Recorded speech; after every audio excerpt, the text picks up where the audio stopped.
Olá, o programa Trilha Social, o programa que fala o bem, faz o bem e divulga o bem, começa agora e começa sempre convidando você a fazer parte da ciranda do bem. Você pode fazer a sua parte. Como é que você pode fazer a sua parte? Cuidando de você, né?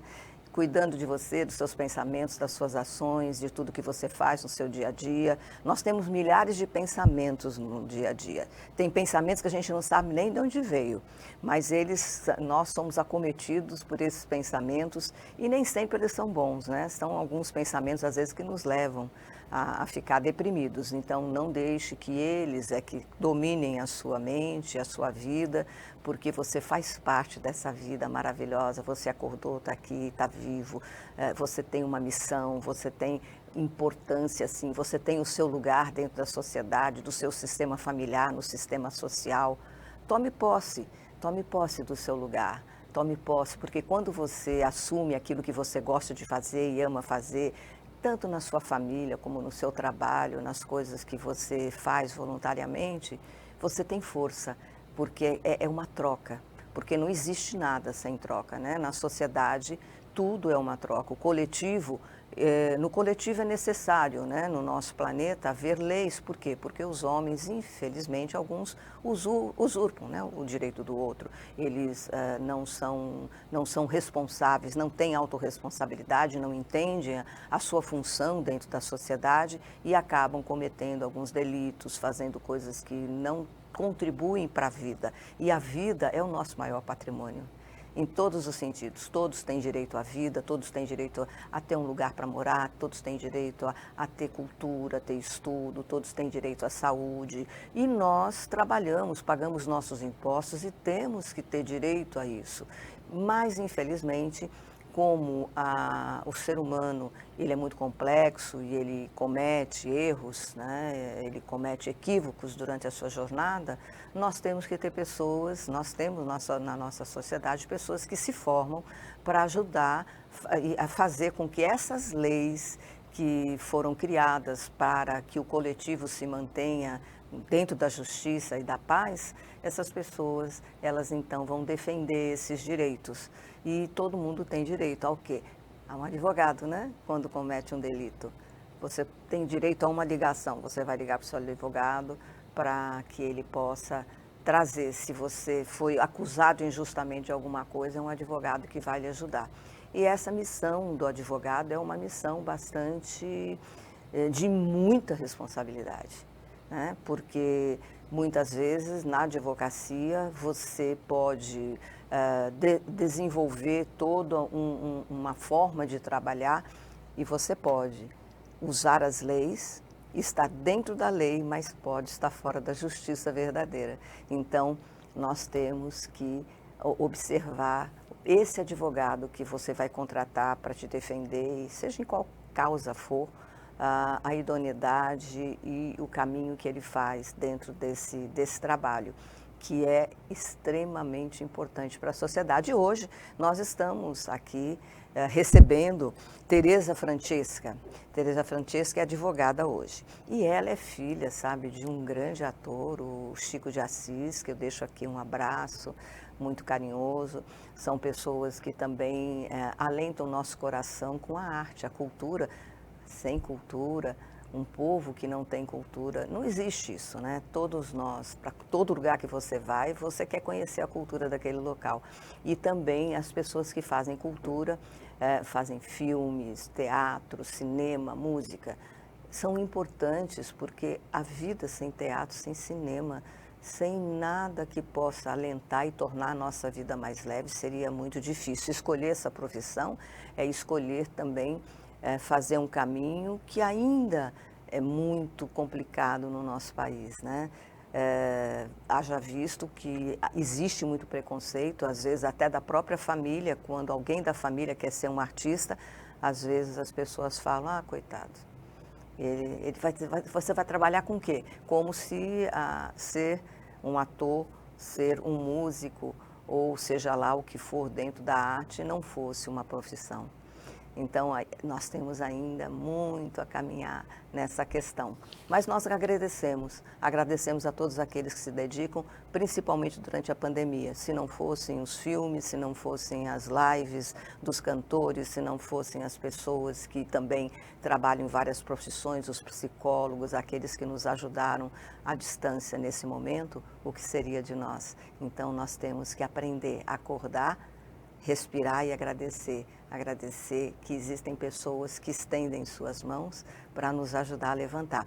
E o advogado é uma dessas pessoas. E hoje nós estamos com Tereza Francesca, que é advogada já há 17 anos. Tereza Francesca, me fala, onde é que você nasceu? Me fala um pouco sobre você. Porque muitas vezes a gente vê o profissional como se a pessoa fosse o profissional, né? Fala assim, o meu filho é médico, mas o seu filho... O que ele gosta? Às vezes você nem conhece, né? O seu filho é feliz, né? Então, Francesca, você gosta de ser chamada de Francesca ou de Tereza? Sim. Francesca é um nome muito lindo. Francesca, me diga, quem é você? Primeiramente, eu agradeço a oportunidade, o convite. É uma honra estar aqui, vocês, né? Eu sou maceioense, nasci há 40 anos, no dia 30 de agosto de 84. Faz pouco tempo. E há 17 sou advogada, né? Mas muito importante que você falou, a realização como ser humano, né? Ela está ligada a diversos segmentos, não só a questão profissional, né? E é muito importante para isso os valores, né, sociais, participar da sociedade, contribuir também, seja através do trabalho voluntário, seja através da profissão. Todas as profissões são importantes, têm a sua importância. E os artistas, né, os jornalistas, os advogados, eles caminham para o fim, realmente, quando bem exercem as suas funções, né, para o bem social mesmo, né? Então, isso é muito importante e o ser humano realizado, ele exerce com certeza sua profissão de um modo mais satisfatório. Com certeza. Mas você escolheu a advocacia, como é que você escolheu? Foi algo que aconteceu ou você teve algo que fez com que você escolhesse? Porque muitas vezes as pessoas escolhem uma profissão em função de um problema que passou. Falam assim, não, eu vou ter essa profissão porque eu quero defender. Eu sofri uma injustiça, a minha família sofreu uma injustiça, então eu vou ser advogado porque eu quero defender as pessoas de uma forma mais justa, porque eu não achei que foi justa a maneira que me defenderam. Como é que foi isso? Acredito que tenha sido até pelas aptidões. Eu entrei na faculdade com 17 anos, né? Muito Era bem jovem.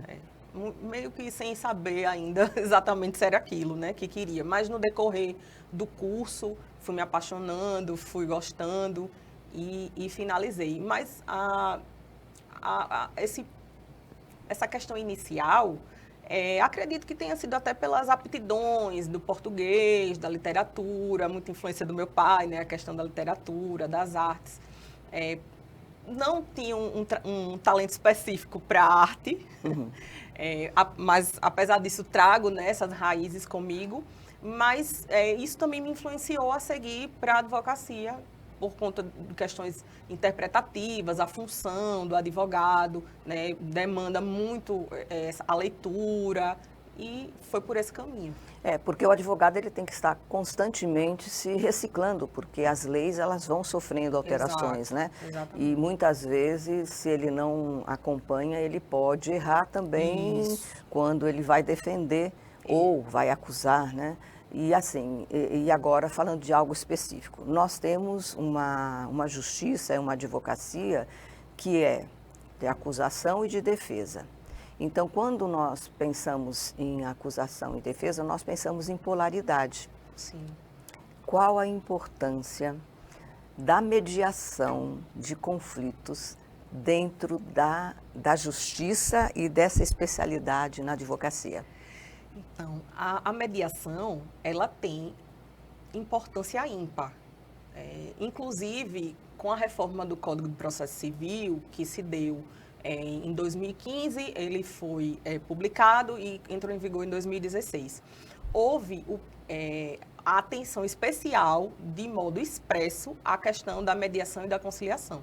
Porque a gente sabe que o caminho de uma ação judicial é um caminho muito longo, né? Então se estende por muitos anos, são muitos recursos que são viáveis. Então, quando as partes elas se empoderam, né? E elas têm aquela autonomia para decidirem ali após uma conversa a sua situação, então é uma forma de fazer justiça, uma forma inclusive eficaz e rápida. Então é muito importante a mediação de conflitos no segmento da saúde. Tem suma importância, principalmente considerando o fenômeno que a gente tem de judicialização da saúde, que faz com que os tribunais fiquem repletos de causas, de demandas de saúde, o que é natural quando há um desrespeito, né, às leis que não são cumpridas, né? Exatamente. Mas o caminho da conciliação realmente é um caminho muito mais efetivo e eficaz para a concretização da justiça mesmo. O que é interessante a gente observar, assim, você falou, né, que quando as partes, elas decidem, quando elas decidem, não tem volta mais, né? Não vai continuar no judiciário. Às vezes nem vai, se você conseguir fazer essa mediação, essa conciliação antes de judicializar, né? Isso tem um valor muito grande e a gente percebe que essas pessoas não voltam a brigar. E quando acontece essa polarização da defesa e do ataque, né, da defesa e da outra proposição, né, que são polaridades, nós percebemos que quem vai dar o veredito é o juiz. O juiz, a cabeça do juiz, dizem, né, que na cabeça deles, eles é que mandam, eles sabem, eles conhecem, mas eles podem definir algo através da interpretação deles. Exato. Porque tudo aquilo que é dito, hoje nós temos, né, muitos problemas por falha de comunicação. Imagina na advocacia, a pessoa que está, o juiz que está ali, ele pode avaliar errado, mas não porque está errado, mas como foi comunicado. Isso. Porque muitas vezes, dentro de uma audiência, não é colocado a situação por completo. Fica algo que não foi dito e aquele algo era importante porque definiria uma situação de forma diferente. E então, o juiz, quando ele determina, ainda vem aquela questão, eu vou para a segunda instância, é isso? Segunda instância. E vai novamente, e às vezes ficam anos e não resolve. Exatamente. E as questões também, né, de inventários, é muito terrível. Mas você se especializou nessa questão da saúde. Eu gostaria que você falasse. O segmento da saúde, nós sabemos hoje que está muito complicado, porque nós temos o SUS, que todo mundo tem direito. E nós temos a saúde, que são os planos que você paga, e assim, você paga durante anos. Eu tenho um plano de 30 anos, e às vezes vou fazer um exame simples, você não tem direito, porque o seu plano é de 30 anos atrás. Poxa, eu estou pagando há 30 anos essa empresa.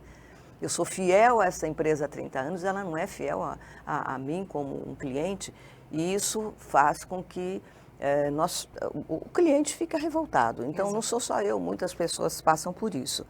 Então, qual o direito do paciente e qual o direito dessa empresa? E os deveres também. Sim.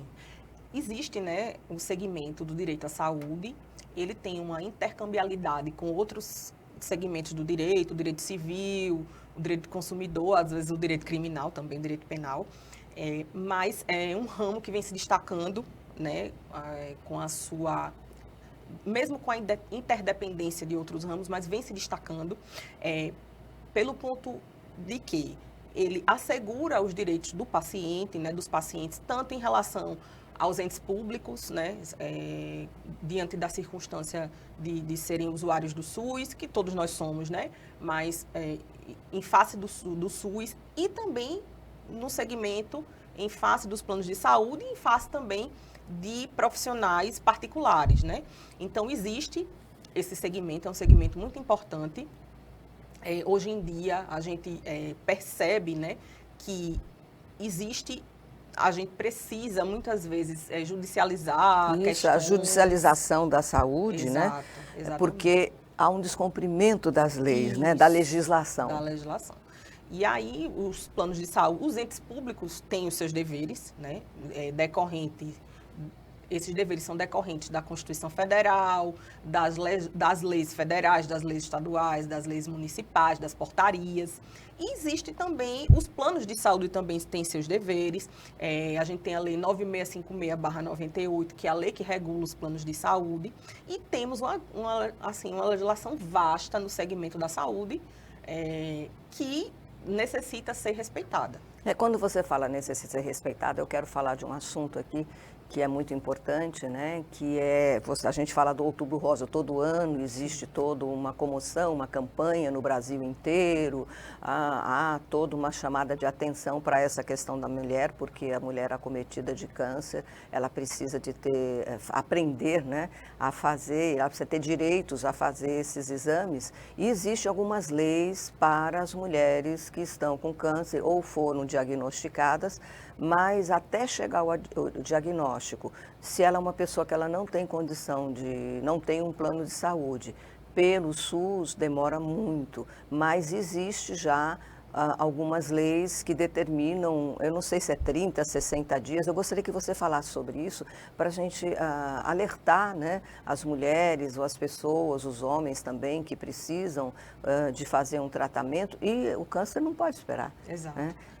Se você faz uma cirurgia, você precisa dar continuidade, né, de fazer todo o tratamento. Se você não tiver isso resguardado, pode cair por terra a possibilidade de cura. Isso, exatamente.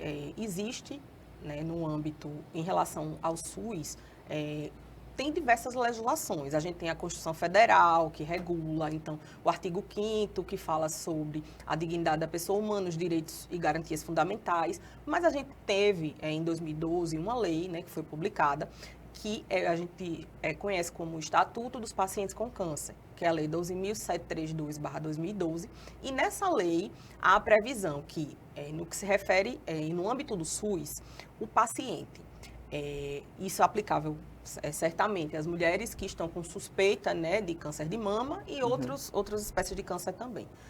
Então, quando a principal hipótese diagnóstica, né, pelo médico ou dos profissionais de saúde, ela seja o câncer, quando ela for o câncer, então, o que é que vai acontecer? Essa mulher, ela vai ter direito a realizar os exames para elucidação dessa hipótese diagnóstica em até 30 dias no âmbito do SUS.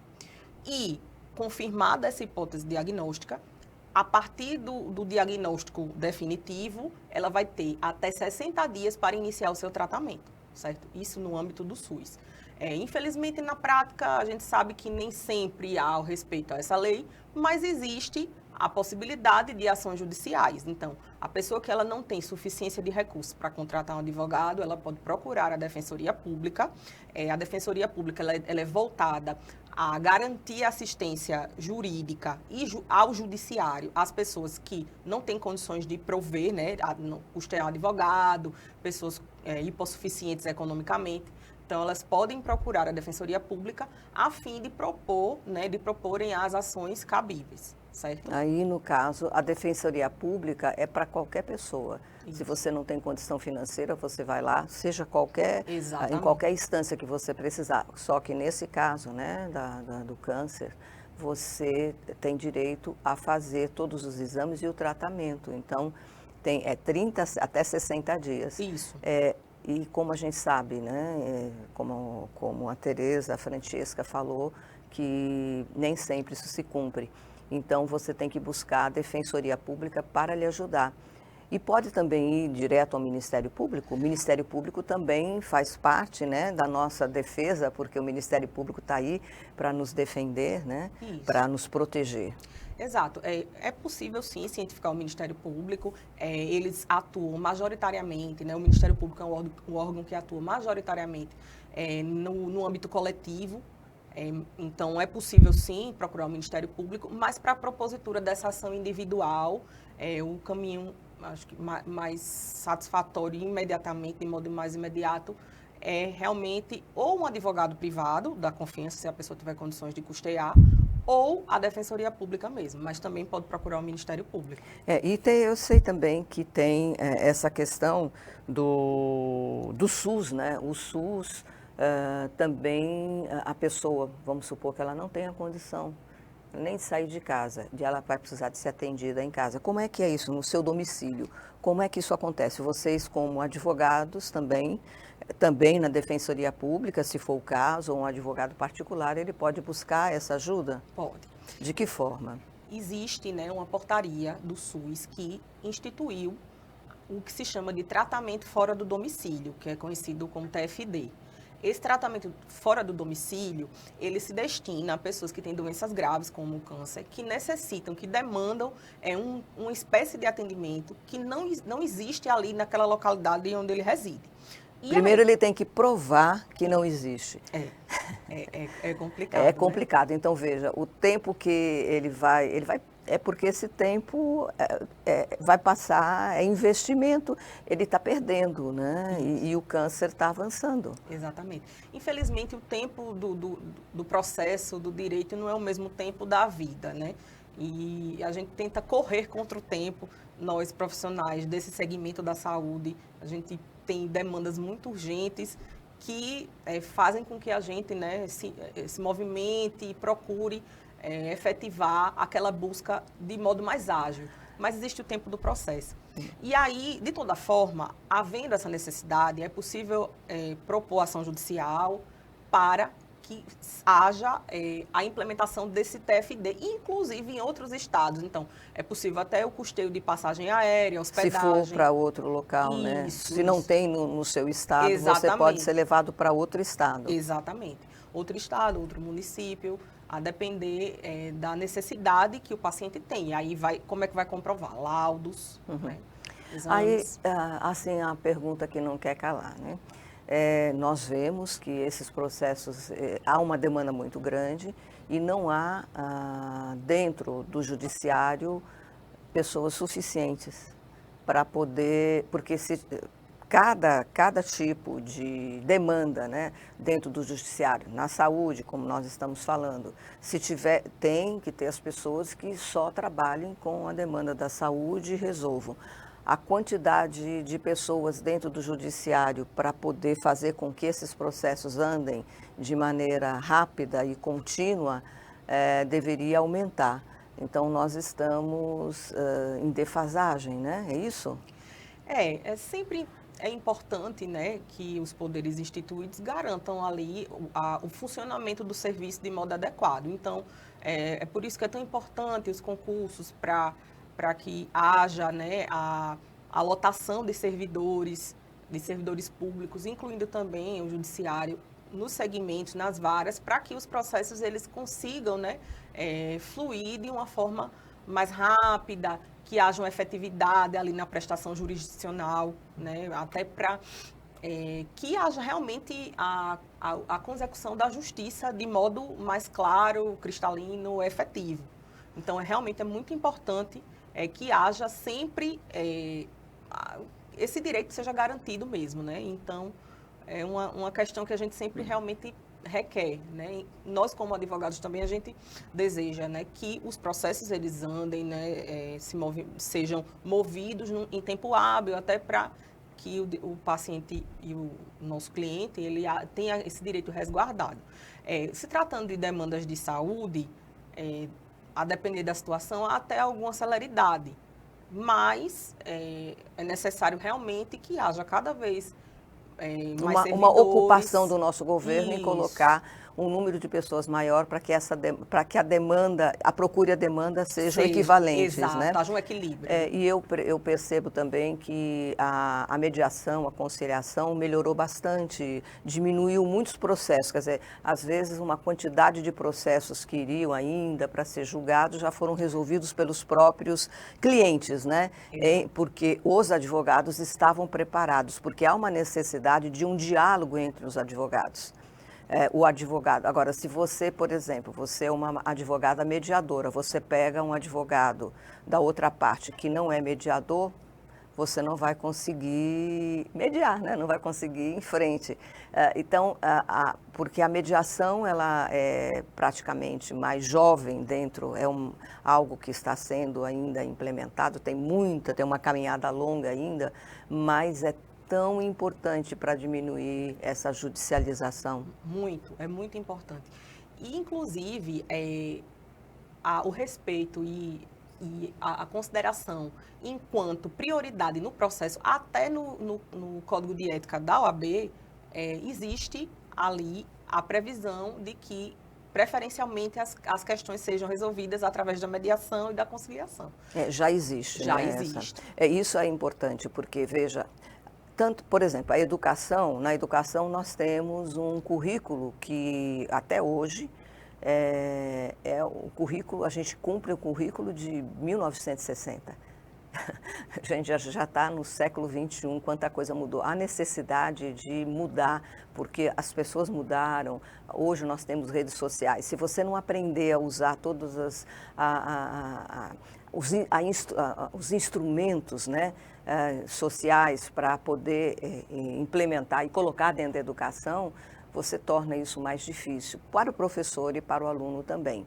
Então, na formação, por exemplo, da pedagogia, se não houver não colocar nada de novo, ele também vai continuar repetindo. Na advocacia também, a obrigatoriedade de fazer um curso de mediação, por exemplo, seria mediação e conciliação, seria obrigatoriedade também. Seria importante. Eu realizei, né, tenho formação em conciliação e mediação, e tive também a experiência de trabalhar como conciliadora no Juizado Especial de União dos Palmares, da comarca de União dos Palmares.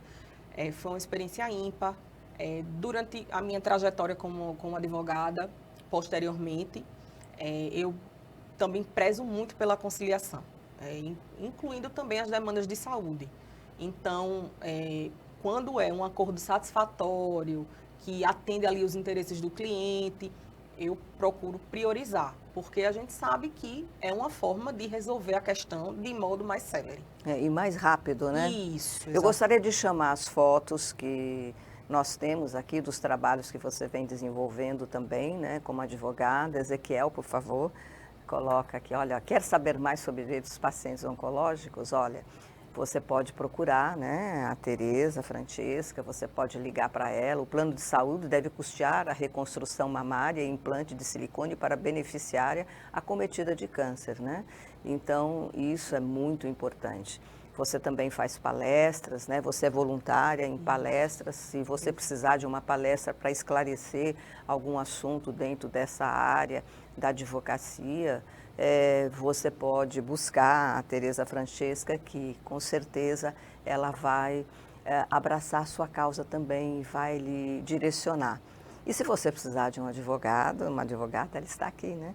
Com toda essa bagagem, 17 anos de trabalho, fazendo a parte dela dentro da sociedade.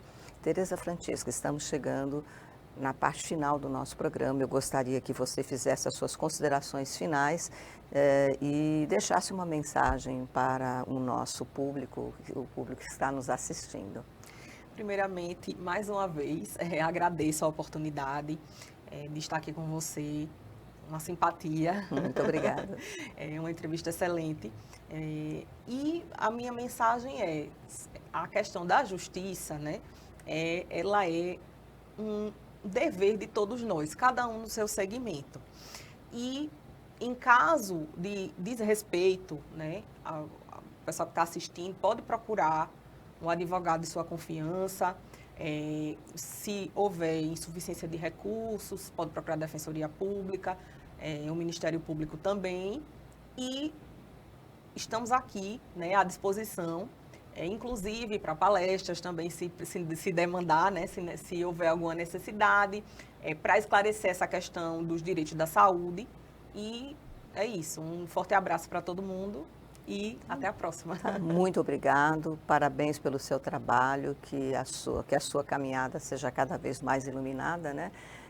Para ajudar pessoas. E nós precisamos de pessoas assim sérias dentro da nossa sociedade, fazendo o seu trabalho dentro dos valores, porque às vezes o conhecimento o conhecimento ele não traz o valor é da educação, é de dentro que se tira e tem muita gente que usa o conhecimento de maneira errada. Então, valorizar as pessoas que trabalham com amor, com respeito à sociedade, ao ser humano e à vida, que nós estamos aqui para servir a vida. E esse programa também foi feito para servir a vida, por isso que eu trago pessoas assim, como a Tereza e todas as outras que já passaram por aqui. E sou muito grata. E a essa TV, que também propicia essa oportunidade, a TV Assembleia aqui de Alagoas, a todo o nosso quadro efetivo aqui, que nos ajuda, que estão atrás das câmeras, o Ezequiel, ao Fragoso, ao André Carnaúba, bom, enfim, a todos aqueles que ajudam esse programa a acontecer.